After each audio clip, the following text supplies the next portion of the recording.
Trial ISI कर रही है जनरल आसिम मुनीर के अहकामात पर। इमरान खान का बड़ा इंकशाफ और अडियाला जेल से बराह रास्त फील्ड मार्शल पर तनकीद। लेट अली शो यू के इस एपिसोड में आप सबको खुशामदीद। Do like, subscribe and share this content. बात शुरू करते हैं इमरान खान का जो बुध के रोज बयानिया आया है उससे, और वाजे हो रहा है कि वो अपनी पोजीशन में कोई नरमी लाने के लिए तैयार नहीं है। उन्होंने कहा है कि जो उनके ऊपर तशद्दुद किया जा रहा है जेल के अंदर, जहां पे उन्हें आइसोलेट करके रखा गया है, जहां पे उनकी बेगम के ऊपर भी जोर और बेसिकली एक अनलिवेबल कंडीशंस क्रिएट की गई हैं, वो सिर्फ और सिर्फ एक इंसान को बरकरार रखने के लिए हो रहा है। और अब वो वक्त दूर नहीं, इमरान खान के मुताबिक के पाकिस्तान का हाल भी वही होने वाला है जो नेपाल और बांग्लादेश और श्रीलंका का हुआ था, क्योंकि यहां पे जो जोर जबरदस्ती और जबर की रियासत खड़ी की गई है वो ज्यादा देर तक बरकरार नहीं रखी जा सकती। अलीमा खान ने भी इसके ऊपर बात की है, तो पहले सुने कि अलीमा खान क्या कह रही हैं और फिर बात को आगे बढ़ाते हैं। इमरान खान का पैगाम ये आसिम मुनीर के लिए है। उन्होंने ये कहा है कि आप जो हमारे साथ, मेरे साथ और बुशरा बीबी के साथ जेल के अंदर हो रहा है, ये मेंटल टॉर्चर है। आप ये इसलिए कर रहे हैं ताकि मैं टूट जाऊं। हमारे साथ जहाँ पे जो जैसे सारा कुछ बंद है, मुलाकातें सारी बंद हैं, फैमिली के साथ मुलाकातें बंद हैं। इस वक्त उनको किताबें नहीं दी जाती, बच्चों से बात नहीं की करने जाती, और सॉलिटरी कन्फाइनमेंट में बुशरा बीबी और इमरान खान दोनों हैं। तो उन्होंने ये कहा है कि अगर आपका ख्याल है कि मैं या बुशरा बीबी टूट जाएंगे, हमने ला इलाहा इल्लल्लाह कलमा पढ़ा हुआ है और हमने ये अहद किया हुआ है कि यजीदियत और फिरौनियत के आगे सर नहीं झुकाएंगे, क्योंकि ये शिर्क है। ला इलाहा इल्लल्लाह मोहम्मद रसूलुल्लाह। इमरान खान कह रहे हैं क्योंकि उनका यकीन इस चीज के ऊपर है कि अल्लाह एक है और हजूर अकरम सल्लल्लाहु अलैहि वसल्लम उनके आखिरी पैगंबर हैं, तो कोई भी यजीदियत उनके ऊपर काम नहीं करेगी।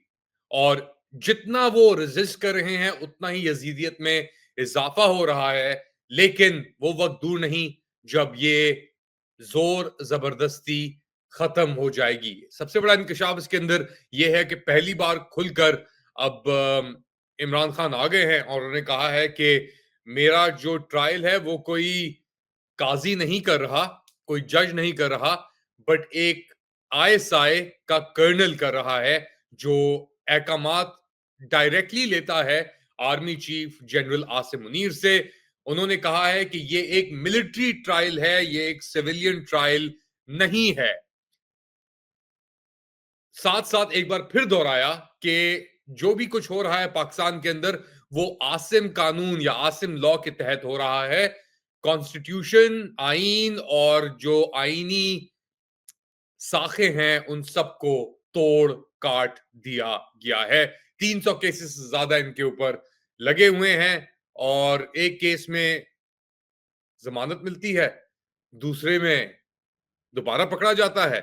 और अब तो यह भी हुआ है कि इनके फॉर्मर, इमरान खान के जो फॉर्मर साबिक मिलिट्री सेक्रेटरी थे ब्रिगेडियर अहमद, और जो डेप्यूटी मिलिट्री सेक्रेटरी थे कर्नल, उन दोनों ने भी आके बात की है कोर्ट के अंदर, गवाही दी है। अब ये नहीं पता कि उसके पैरामीटर्स क्या हैं, बट अपेरेंटली जो भी बात की गई है उससे और वाजे हो जाता है कि तोशाखाना 2 को जो केस है जिसके अंदर बेसिकली कहा जा रहा था कि जोर डाल जा रहा था कि इन्होंने करप्शन की है, इमरान खान ने अंडर इनवॉइसिंग करके अपनी जो तोशाखाना से घड़ी थी या जो भी चीजें थी वो बेची, अप्रेजल लगवा के इस तरीके से।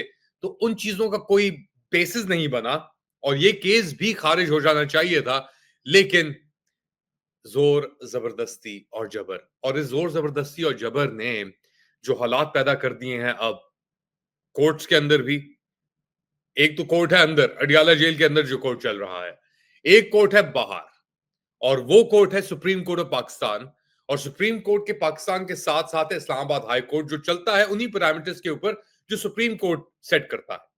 अब इस्लामाबाद हाई कोर्ट के अंदर एक ऐसी नाजायज कुवत और एक ऐसी तबाहकुन कैफियत पैदा हो चुकी है जिसमें एक जज है जस्टिस सरफराज दोगर, जो अपेरेंटली नंबर 15 पोजीशन पे थे लाहौर हाई कोर्ट के अंदर, और उनको एलिवेट करके 26 अमेंडमेंट के जो कचरा बना उसके बाद इनको एलिवेट करके 15 जजेस को सुपरसीड करके लाहौर हाई कोर्ट का जस्टिस नहीं बनाया गया, इनको इस्लामाबाद एक्सपोर्ट किया गया या इंपोर्ट किया गया इस्लामाबाद हाई कोर्ट में, और इनको एलिवेट कर दिया गया एज चीफ जस्टिस। और इन्होंने आते ही जो कबाड़ा बनाया, रूल्स रेगुलेशंस, खैर वो तो वैसे ही कबाड़ा बन चुका था, अब उसके बाद एक खुली बगावत शुरू हो चुकी है कोर्टिंग सिस्टम के अंदर भी। आपके एक तरफ जस्टिस जहांगीरी हैं, आपको याद अगर पड़ता हो कुछ अर्सा पहले, 1 साल से ऊपर हो गया, कि इनका जो डिग्री थी कराची यूनिवर्सिटी से उसे इलीगल या इलिजिटिमेट करार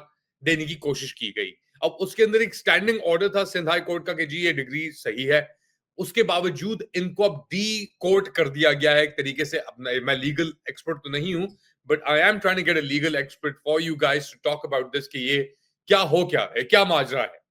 अब अगर हमें ये समझ नहीं आ रहा क्या माजरा है, तो जो अवेल करना चाह रहे हैं इस सिचुएशन को, उनके लिए क्या हो रहा होगा।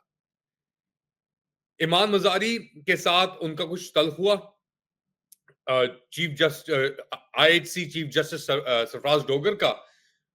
ईमान मजारी ने उनके खिलाफ एक वर्क प्लेस हरासमेंट का चार्ज दायर किया।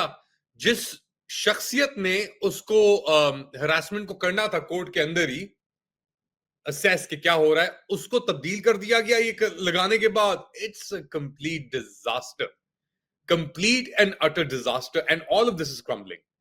एक साथ ही पूरा ढांचा जो है वो गिरता नजर आ रहा है। आपकी अदलिया गॉन, आपके कोर्ट्स गॉन, आपके मईशत गॉन, आपके प्रोविंशियल एडमिनिस्ट्रेशन गॉन, और साथ साथ तो आपका क्रिकेट भी इज गॉन, क्योंकि अभी एशिया कप हो रहा है अपेरेंटली। और वहां पे ये बॉयकॉट्स की बात कर रहे हैं कि जी हम बॉयकॉट करेंगे, और अब अपना आ गया कि शायद बॉयकॉट नहीं किया जाए। यूएई के साथ जो मैच है उसके लिए अभी भी खेल रहे हैं। क्या फायदा है इन सब चीजों का, इन सब खेलों का? It doesn't make any sense, does it? It's ridiculous actually if you ask, कि क्या फायदा है? कोई फायदा नहीं है इन चीजों का। अब लोगों की निगाह में तो एटलीस्ट कोई फायदा नहीं है चीजों का, कि जिस तरीके से चीजें चल रही हैं। अच्छा, पाकिस्तान क्रिकेट बोर्ड के ऊपर एक वेरी क्विकली एक चीज कहूंगा, उसके बाद वील मूव ऑन। एक और बड़ी खबर आई है मशरिक वस्ता से, उसके ऊपर ही बात करेंगे। बट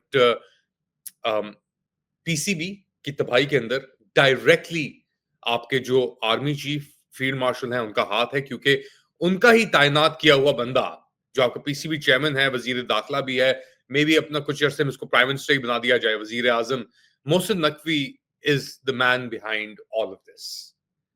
और ये कल्चर है ना, culture of impunity, culture of nepotism जिसे कहते हैं, कि आप अपने रिश्तेदार को ऊपर चढ़ा दें, या वो किसी तरीके से आपका, यानी वही एक ट्रस्टवर्दी शख्स है 25 करोड़ की आवाम के अंदर, और तो किसी के ऊपर आप ट्रस्ट नहीं कर सकते। तो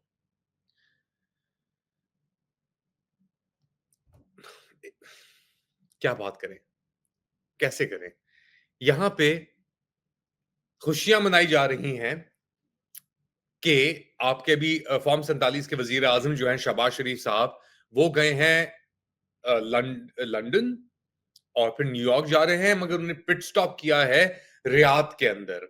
और एक और डील शायद होने के लिए जा रही है, मिलिट्री टू मिलिट्री। आपको याद है राहील शरीफ को बनाया था मुस्लिम नेटो का सरबराह, वो भी वहां मौजूद है। अपनी वो $250,000 की जो एनुअल तनख्वाह है उसे भी उठा रहेगा, मुफ्त की रोटियां तोड़ा है। तो इसी सिलसिले में एक मीटिंग हुई है रियाद के अंदर, आपके फॉर्म 47 के वजीर आजम और जो आपके क्राउन प्रिंस हैं वली मोहम्मद बिन सलमान, उनके दरमियान। और इस मीटिंग के अंदर बेसिकली इनको जब आ रहे थे रियाद तो सऊदी एयरफोर्स जेट्स ने, जो अमेरिकी जेट्स हैं बेसिकली, उन्होंने इन्हें एक गार्ड ऑफ ऑनर दिया हवा के अंदर। इन्होंने सलाम भी किया मुस्कुराते हुए, फॉर्म 47 के जो हमारे टुच्चे प्राइम मिनिस्टर हैं इन्होंने, और सऊदी जेट्स ने एस्कॉर्ट किया, तो ये बड़े खुश हुए। अच्छा, ये तो मिल रहे हैं वहां पे सऊदी अरब में एमबीएस से। बैक होम राना सनाउल्लाह की और यूसुफ रजा गिलानी की एक बड़ी अहम मुलाकात हुई है। यूसुफ रजा गिलानी इस वक्त पाकिस्तान के एक्टिंग सदर हैं, क्योंकि आसिफ अली जरदारी जो हैं वो आपके चीन के अंदर हैं एक दौरे पे अपने बेटे और बेटी के साथ। दौरा है क्या है, अब आप वो खुद ही अंदाजा लगा लें। Joy ride, joy trip, Sindh के अंदर पंजाब में जो हालात हैं वो हैं। मगर इस मीटिंग के अंदर क्या बात हुई है, that's something interesting I'm trying to get through to। Rana Sanaullah और यूसुफ रजा गिलानी यानी पीपल्स पार्टी और पीएमएलएन के दो अहम एहलकार, और इस फस्ताई निजाम के दो अहम परोकार जो इसको सपोर्ट कर रहे हैं डिफरेंट लेवल्स के ऊपर। और दोनों बेसिकली अगर देखा जाए तो पीएमएलएन की जो क्योंकि शरीफ खानदान तो बिल्कुल ही लुट चुका है, बर्बाद हो चुका है, तो ये दोनों और जरदारी खानदान उस हद तक नहीं लुटा बर्बाद हुआ, मगर Yusuf Raza Gilani is the key person. तो अंदर क्या हो रहा है, क्या मिली भगत बैठक हो रही है, ये इंपॉर्टेंट है एक नुक्ता। साथ साथ अब लंदन में एक नया लंदन 2 प्लान करने की बात हो रही है, क्योंकि अभी आपके नवाज शरीफ साहब भी पहुंच गए हैं। सुना है कि आप उनकी बेटी जो है वो भी शायद लंदन के लिए रवाना हो जाएं। शहबाज शरीफ साहब तो जा ही रहे हैं, साथ में हमारे फील्ड मार्शल का भी अंदेशा है कि वो लंदन और फिर न्यूयॉर्क भी शायद जाएं बेबी सिट करने के लिए फॉर्म 47 के छोटू को।